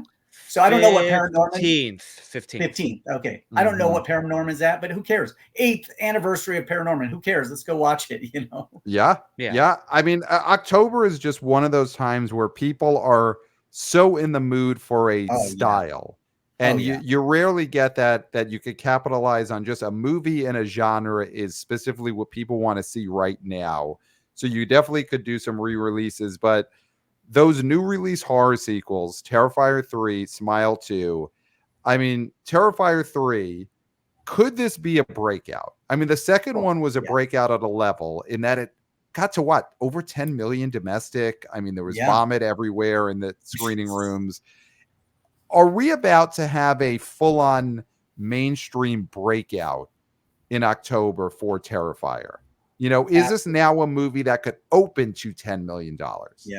Yeah, absolutely. I mean, I got it pegged at 13 million right now. Wow. But for Cineverse, who and is it Fangoria Films? I can't remember the other co-producer of this. But again, this is outside the major release game. And so anytime you have an indie open at like 10, 12 million, you got something there. I mean, the thing about Terrifier is too, you know, like you were just talking about, they have merch. There's merch out there for Terrifier, and that's a real thing. Like that shouldn't happen for a film outside the studios.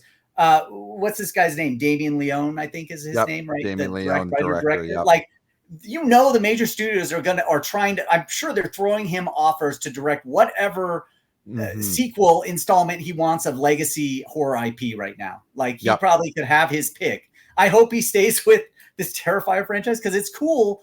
Because, you know, like we always said this, New Line was built on Freddy Krueger films. You know, New Line exists because of horror films. Lionsgate exists basically because of horror films. And, you know, this could be, if he sticks with it, he could have his own studio just doing these Terrifier and spinoffs and whatever else he wants to do, which would be really cool. And it's what the industry needs. We don't need to just take these guys and then put them into our plugs. We need full on new studios and new independent studios that just stay on their own and release their own films, honestly, because there's just these conglomerates are just buying everything. That's just the world that we live in. So I hope Terrifier 3 just slays it. It would be awesome. What if it opened at 20 million? That would just be incredible. It'd be incredible. Yeah. It would. And it's possible because of where it's opening, you know, the week after Joker. Obviously Joker is going to have a huge second weekend, but this is the real start of a real horror film. And we could see even bigger numbers. I mean, piece by piece, Saturday night,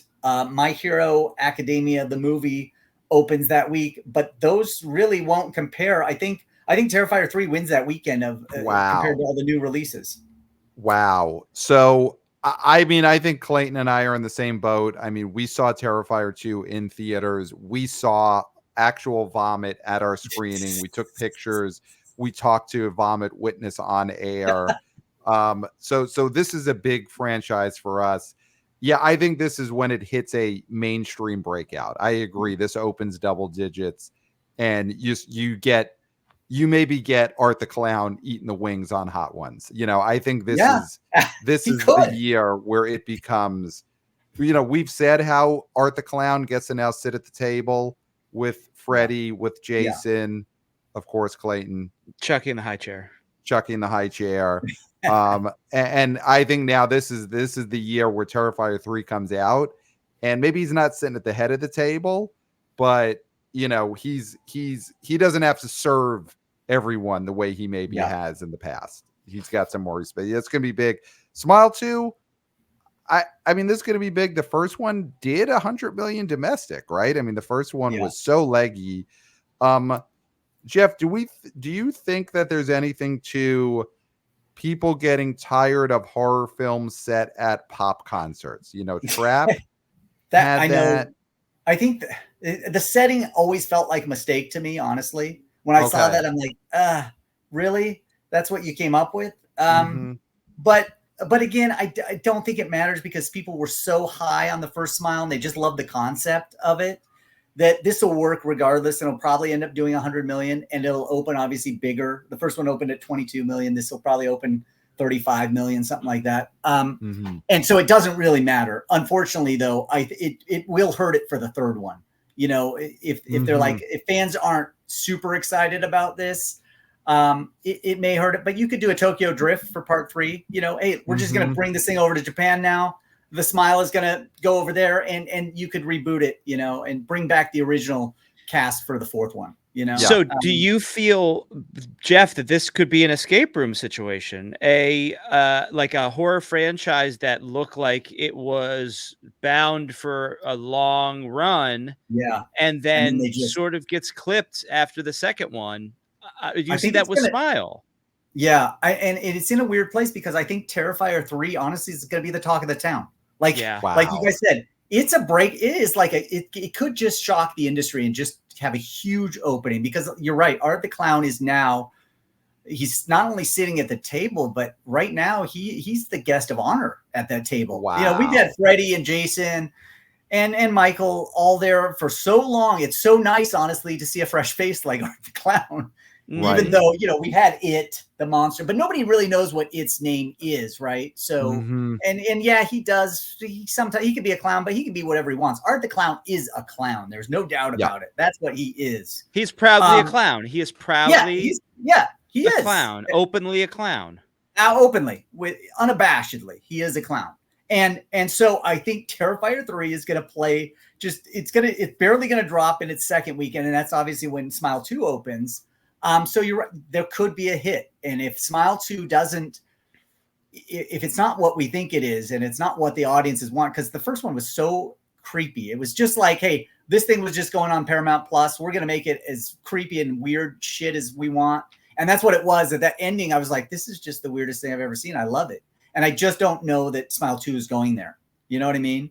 I feel like, oh, how do we get a bigger audience? Let's set it. I mean, it's just weird that Trap and came out at the same time, you know, basically. So it will seem like a ripoff of that in a way. And that's unfortunate for Paramount. But I think it'll slog through. And I think we'll get to a third, and then we'll get to a Smile 10 eventually. But it's just going to take a bit longer. And maybe they'll have to reboot where they're setting these things. Right. So yeah, that is pretty much it for horror in October. But you mentioned a movie that, I mean, it's something I'm looking forward to, but it could be a horror show. Saturday Night, which is the film about the start of Saturday Night Live. 40th anniversary, 50th, of course. This is the 50th anniversary season of SNL, starts in September. Is that IP? Is Saturday Night Live IP? I mean, listen, again, Clayton and I are looking forward to this. As you know, we're Wayne's World guys. Oh, yeah. We're Sprockets guys. Schwing. Oh, you yeah. know, will you touch my monkey? You know. Yeah. I'm as happy as a little girl. Yeah. Yeah. So what do you think? Do people care about the origin story of a heroic Lorne Michaels? And why October? I mean, I guess not everything has to be horror in October. But. Yeah, it's true. It does. You have to get something for the adults. But you know, people could care less about this film. I can't believe it's getting a theatrical release. Like that when I came out and they're rushing it. As much as I love SNL and I love the old school like you guys do, I love it. Like I love the lore. I've read books on Saturday Night Live. But for the multiplex masses could care less about this film. I guarantee it'll open in single digits, you know, like That's just where this film is headed for Netflix, right? As soon as possible.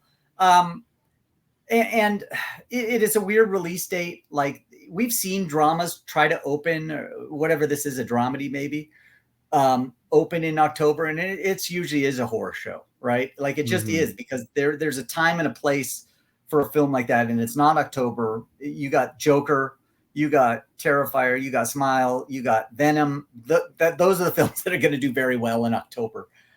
Saturday Night is a one-off, and unfortunately, in the wrong place. Like that, to me, that feels like a January or February debut where it could actually have a chance to succeed. You know, not that it would. But you know, Jeff, that Saturday Night doesn't come out when it's ready. It comes out because it's October 11th. I mean, you know this. This is just the facts about it. So, it's not about being ready. And I again, me and Pat, you know, opening weekend for this thing, we got to see it. We're hoping for sequels. We're hoping this does well enough so we get SNL 86, SNL, you know, 95, SNL, you know, 07 when Lonely Island comes in there, 06, 07. So that's what we're hoping for. You know, not a big Belushi guy, not a big Aykroyd guy, not a big Chevy Chase guy, but this is more of a hope for the future than anything else on my part. So I hope this does enough to get the sequels going. Yes. we just want to get it to where they make the movie with someone playing a young Dana Carvey saving the franchise. That is what we're hoping for. So the big problem with this film, I think, is like, you have to be as good as Chevy Chase. You have to be as good as Aykroyd. And are these people who are playing them that good? You know what I mean? Like, because you have to kill it. If you're going to play these comedy superstars, you have to kill it. And that remains to be seen. Like that's just a very tough task to ask of anyone, honestly. Yeah. It could end up being. Mm-hmm. No, Pat, you go. I was going to say it could end up being Studio 60, the movie, which is. Yeah.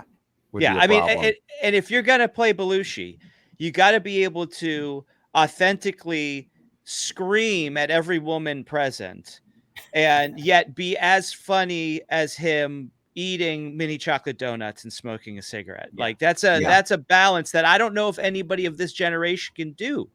I don't know either.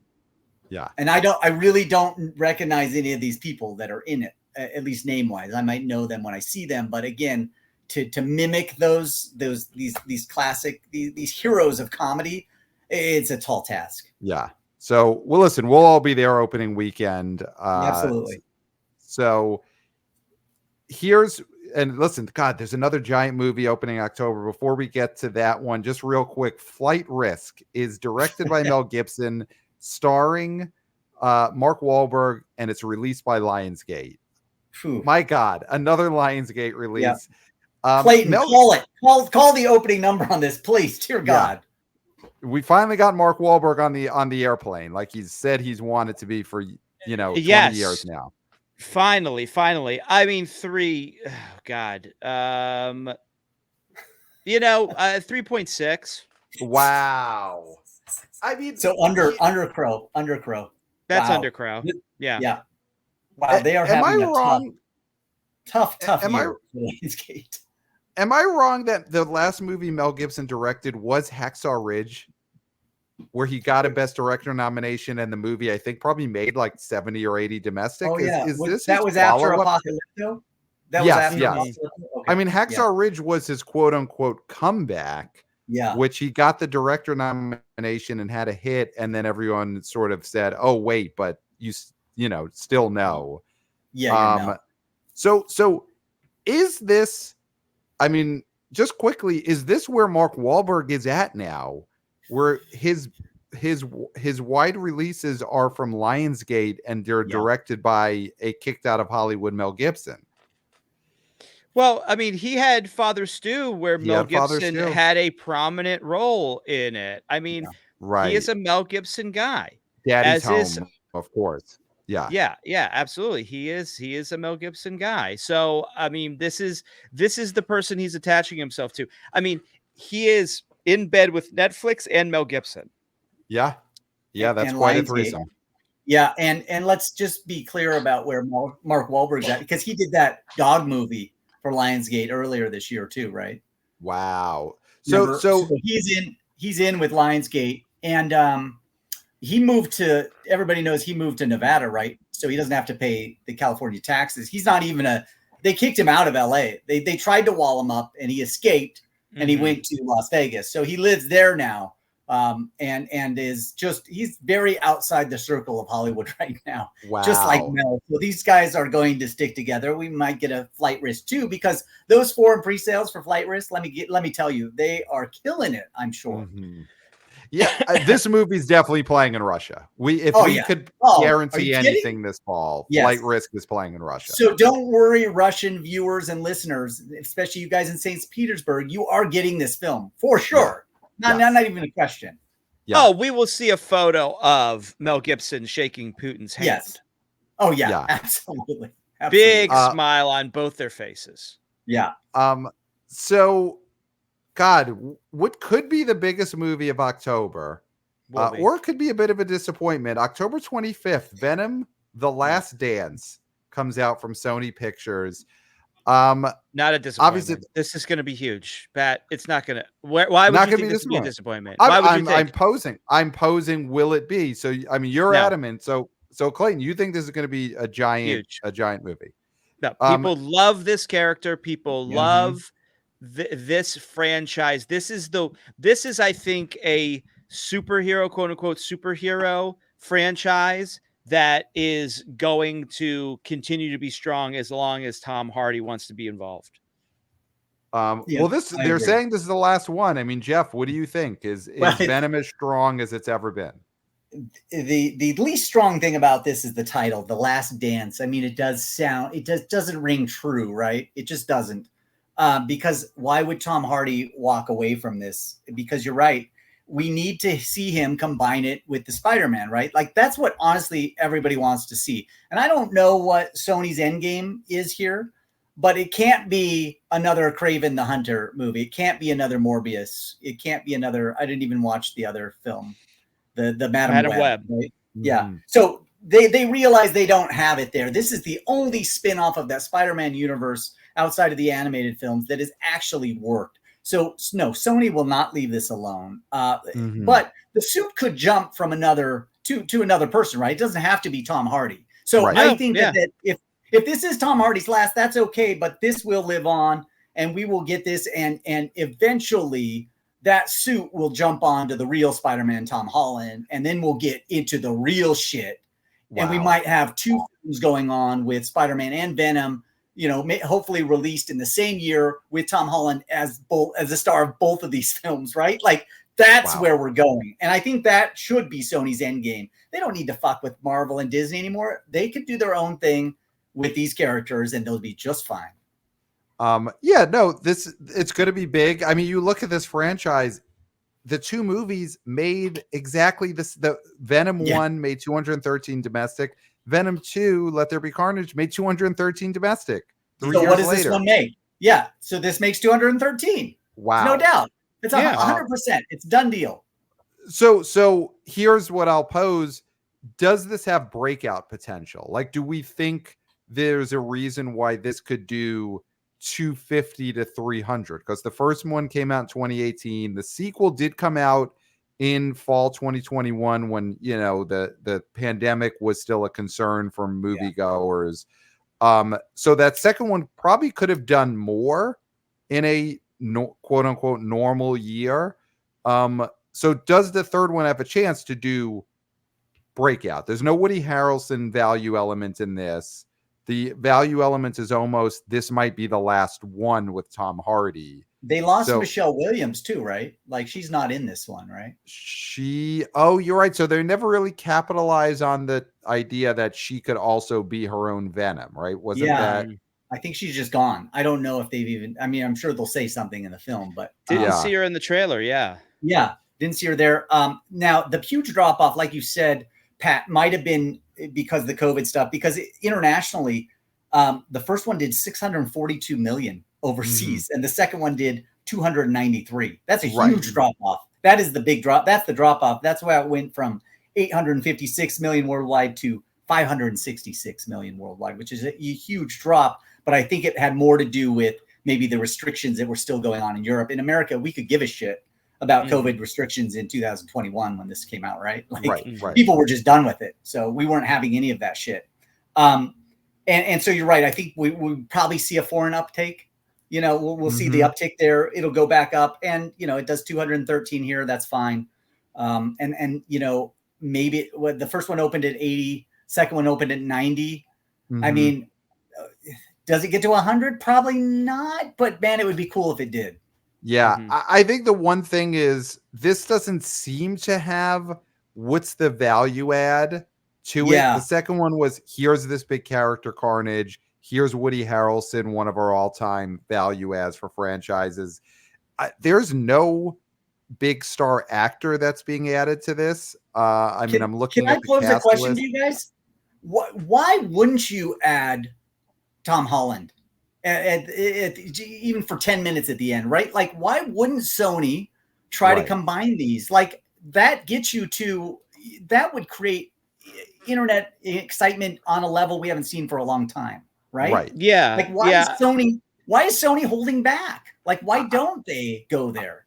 I think Sony does things on a budget, and, you know, Holland, I'm sure, especially to get him in his Spider-Man PJs, is going to cost a lot of money. And, you know, Sony's done well with keeping the Bad Boys franchise at around $100 million budget, putting out stuff like the Colleen Hoover movie at a budget. And even these Venom movies, they're not, I mean, correct me if I'm wrong, Jeff, but I don't think they're spending MCU money to make these Venom movies. And that's probably what it comes down to, is Holland gave him a quote, and Sony said, hell no. Hell no. Mm-hmm. It's too bad because it just feels like a missed opportunity, Yeah. Oh, for sure. Yeah, that would have blown it up. I think Sony probably also thought by this point, oh, Madam Web is going to be huge, Craven's going to be huge, and we pop them into Venom3. That's our value add. Yeah. Holland gave him a quote, and it was a quote from a famous movie. He said, "Fuck you, pay me." Mm-hmm. Mm-hmm. That was his quote. I mean, even a percentage of the box office would have been fine. He didn't even have to do much. He'd say, "Yeah, I'll do it for give me 5%," and watch this thing get up to $1 billion because I'm in it, guys. Yeah, right. Just 10 minutes. Shit, get Andrew Garfield. Get someone. They could have got the low budget Spider-Man. Didn't have to pay Tom Holland. Yeah. Now that said, this opens on October 25th. And then the following weekend, November 1st, Friday, November 1st, is what you would say is Halloween weekend. And there's nothing coming out that weekend that to me matters. So Venom's going to have pretty much the weekend before and the weekend of Halloween to itself. And Venom. And the weekend after. There's really nothing big coming out until November 15th. So it's got a great window. Yeah. For IMAX and for PLFs. Yeah. November 1st. I mean, I'm seeing this. I'm using the numbers release schedule, but of course, Jeff, you're the one with the real release schedule at Exhibitor Relations Co. I'm seeing something called Untitled Universal Event Film slated for November 1st. Is that real? No, I do not have that anymore. If it was there, they just haven't updated it. The numbers is great, but sometimes they don't update their schedules as much. The only thing I have on there is Here, the Tom Hanks, Robert Zemeckis film. Now I believe is opening wide on November 1st. And that animated film called Hit Pig starring Jason Sudeikis. So that's it. So nothing basically. Nothing that'll open in double digits, that's for sure. No Lionsgate release on Friday, November 1st. They are taking that week off, I heard, because you need vacation time at some point. So Here with Tom Hanks on November 1st. I mean, I'm fascinated by this. This is a movie that supposedly all takes place in one camera angle for the entire movie and shows the evolution of a family over the course of their lifetime. Zemeckis is a nut. It's so great what a maniac he is and how he just refuses to make a normal movie.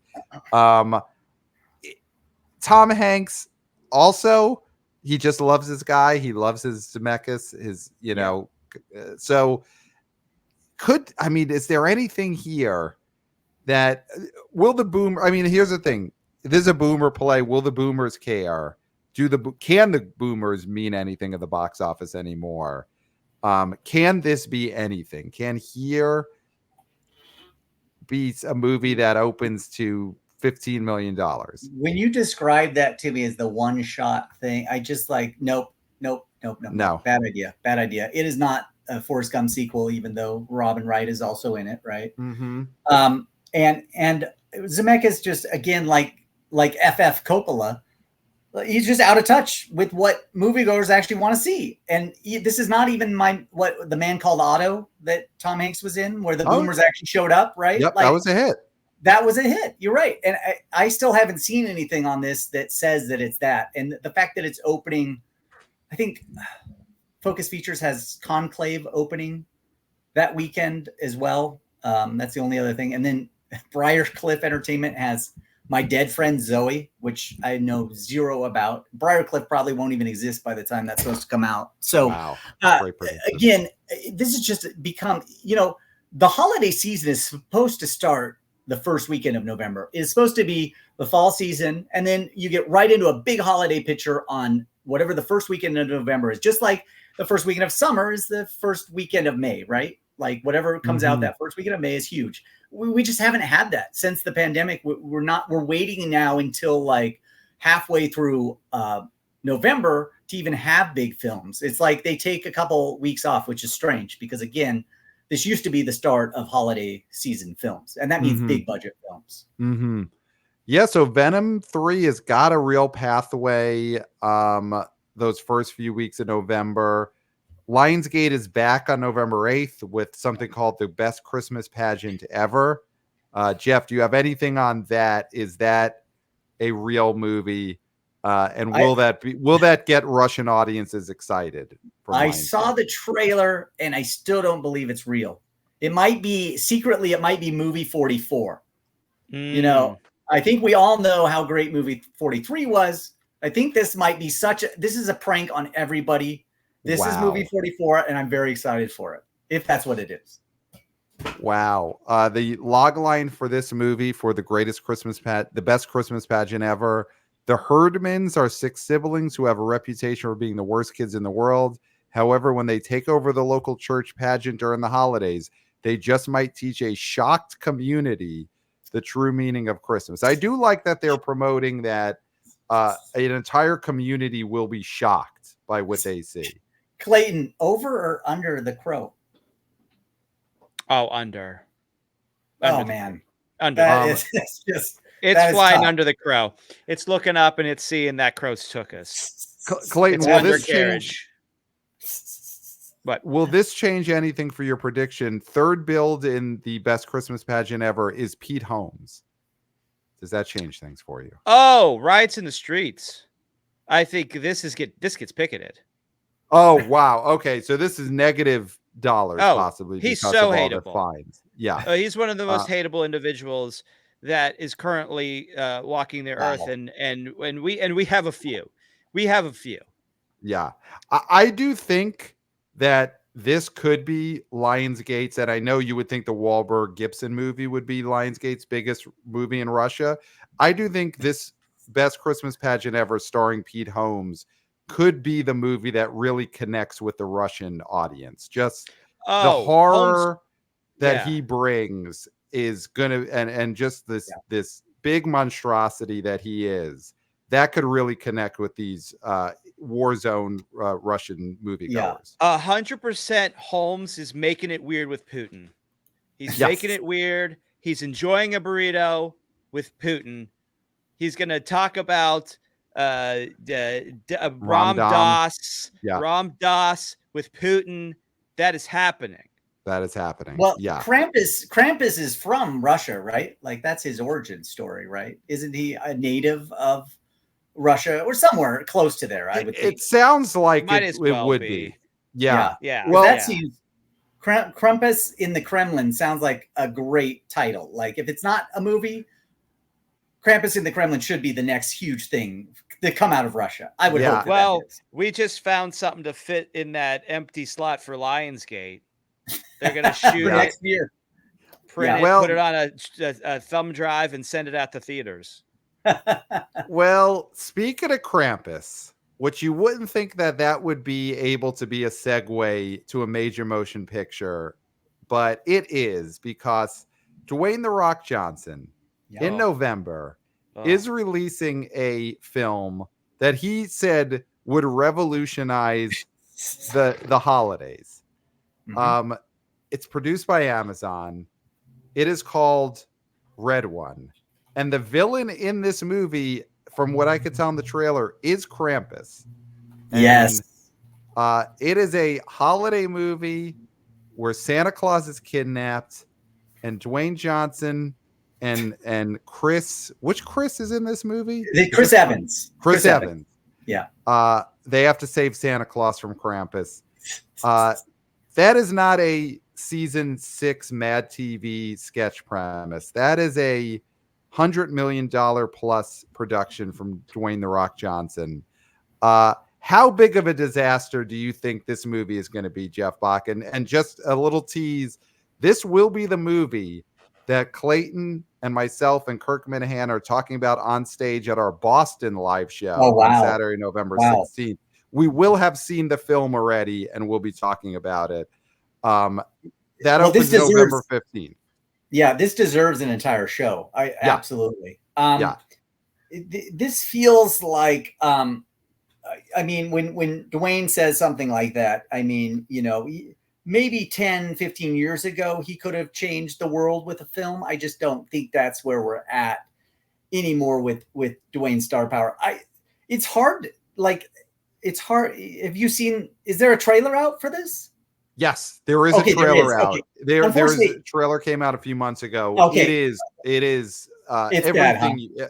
It is pretty. It's. I can't believe I missed it, but I can believe it because it's MGM, Amazon, and they're still not the best at getting the information out there to the people who need to get that information, right? Mm-hmm. And why would you release it that far in advance? I don't know. But if this turns out to be like maybe Mac and Me or something, like as far as Christmas film, this is the Mac and Me of Christmas films, I mean, it's hard to imagine that it could open like less than 15 million with the promotion that they're supposed to have.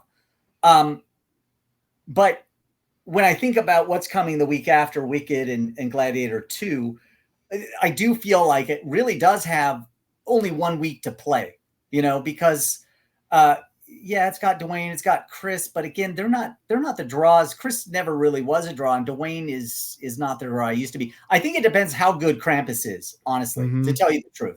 If Krampus is the villain we all hope he is, then this has a chance. But it sounds like you guys are ready to roast this thing. I got to watch the trailer, so I'm out of my element in terms of this. I wasn't sure we were going this far into our fall preview because this is now, to me, holiday preview. Okay, so then I think this would be the weekend we stop it because the weekend after that is definitely holiday. Gladiator 2, Wicked, and then Moana the weekend after that. So I think it makes sense to end the preview with Red One. Yeah. Now, sorry, not to interrupt you, but if anybody's watching the YouTube, we are YouTubers. Hey guys. And I was missing briefly from the screen, and that was because we've been, of course, double-sized issue. I was out of I wouldn't say respect, but in honor, in homage to Dwayne The Rock Johnson, I was off pissing in a Voss bottle. Oh, that's great, dude.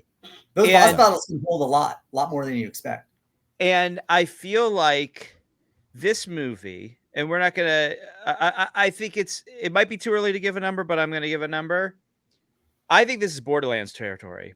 Oh, damn. I think this is 9. Yeah. I think this is 9.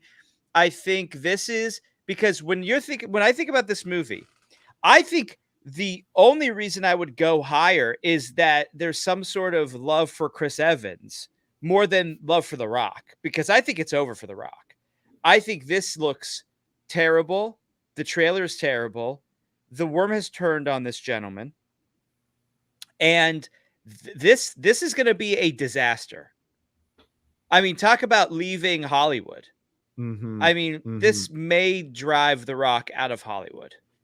Wow. Leaving a trail of urine-filled Voss bottles in his wake. He'll be president of the United States in 4 years, but he will be out of Hollywood for sure, right? Yeah. I feel like that might be the way for him. Yeah. Yeah, I think you might be right. I mean, this is going to be a disaster. Here's the one thing: we won't preview these movies that are dated for November 22nd, but Gladiator 2 and Wicked are both opening on November 22nd. You look at that first 3 Fridays of November where there is just nothing big coming out as Venom's got a clear runway. Why doesn't Gladiator 2 move up in the schedule? Gladiator 2 should open November 1st. I know that. Oh, wow. Okay. It should. It absolutely should. Guess what? That's when big movies open. That's what we're accustomed to. That's what theaters were grown accustomed to for a long time. And for some reason, Hollywood is just waffling on it.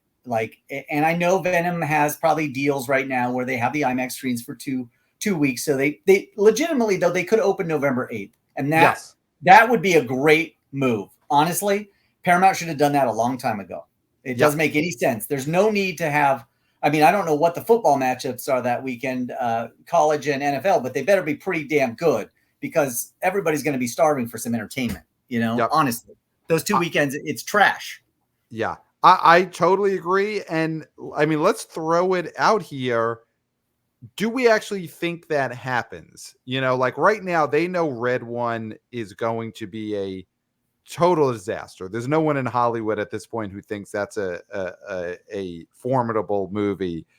Is there any chance Gladiator 2 moves up and grabs November 8th? Well, or opens against Red We One? could start the petition for real right now. If we get enough signatures, I think Paramount has to do it, or Skydance, or whoever's going to own them. I think they have to. I think we might have to get 1 million signatures. Then they have to move it. And if we get them from the right people, if we get them from Adam Aaron from AMC, if we get Cinemark, if they all agree, then it's digital, right? They probably already have the copies. They're like, hey, we're just going to start showing it. You can't do anything about it because we have 1 million signatures. That's how democracy works, people. Yeah. I think that's very possible. Reagan would have done it the same way. Yes, Reagan would have got on stage and he would have said, "Everyone's fired," and Gladiator 2 is opening November 2 weeks early. I would guess. Here's my guess, maybe on why early November is so empty. Is these studios just want to steer clear of the week before and after the election, and that could, the election's on what, the 4th, whatever that Tuesday is. So that could be a reason why early November is just such a but don't only half the people in America vote, like, overall? If that, right. So I mean, I'll tell you, maybe 2/3 of the people on this stream vote. And Jeff, I don't know if you do. So, I mean, I'm 50. I always vote twice. Vote so early, vote you off. cover for Clayton. Okay. Yeah. He votes. Pat votes for me. Yeah. Well, you write in Reagan though every year, right? Like, it's just Reagan. Who's ever Reagan is out there, that's who I'm voting for. Yep. So that could be movie. I think we all got to go see that movie this weekend. Oh yeah. And then we might have to just do an off-air just chat about this film. Oh, it deserves it. It deserves it. Yeah, I'll tell you, I can't wait until the live show October 4th, when afterwards we're out in the alleyway all night just talking movies. Till it's going to be the best. Till they just kick us off the street. It's going to be great. Come. Yeah. Yes, round us up, put us in the paddy wagon, and then we keep talking movies all the way to the prison. Through the bars. Because we're talking through the bars. Oh, yes.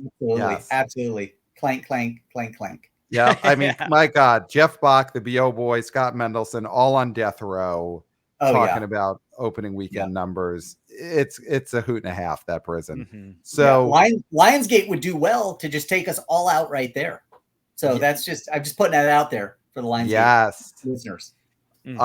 So is there anything, Jeff, that we haven't touched on that you were raring to go for the September, October, November movies? Is there any potential breakout that we didn't hit?